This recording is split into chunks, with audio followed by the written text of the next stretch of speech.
Егерде дәретханаларыңызда жағымсыз иіс шығып жатса, онда мынандай дәріні қолданамыз. Осы дәріде 5 түрлі ішінде бактериясы бар. Ол бактериялар жағымсыз иісті шығармайды.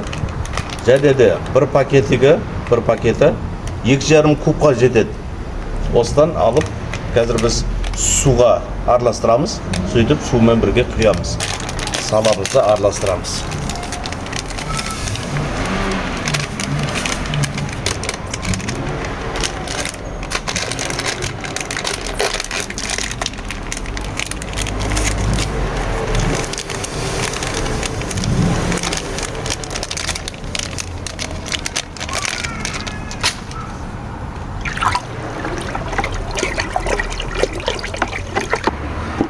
Біздің видеомыз сіздерге ұнаған болса, лайк басып, комментарийға жазып кетіңіздер.